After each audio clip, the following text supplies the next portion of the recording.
Earlier, we reported how Governor Granholm and legislators were heralding new measures aimed at improving failing schools and at the same time get hundreds of millions of more money from the federal government.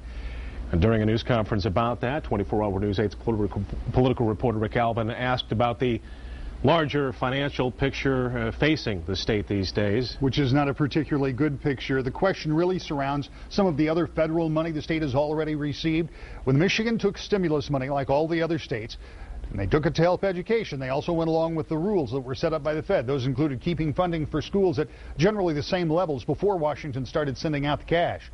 But because of a continuing budget crunch and further cuts to education funding, some are afraid Michigan may fall short of that goal and be in a situation that would require them to either get a waiver from the Obama administration or pay some type of penalty or pay some of the money back.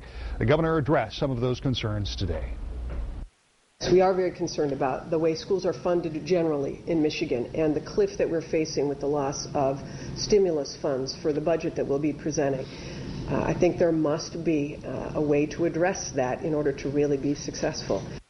Governor says she'll do that when she lays out her budget next month. In a related bit of news concerning education funding, the governor now says that $127 cut that she ordered, then rescinded from this year's budget, is probably not going to be reinstated. A revenue estimating conference next week will give us a better look at just what the financial outlook for the coming year will be as it pertains to education and all of the state budgets. We, of course, will be in Lansing for that and bring you the details. Brian?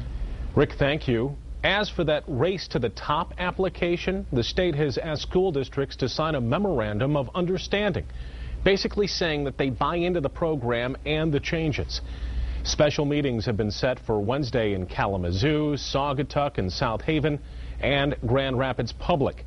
However, both the major teachers' unions are urging Michigan schools to wait.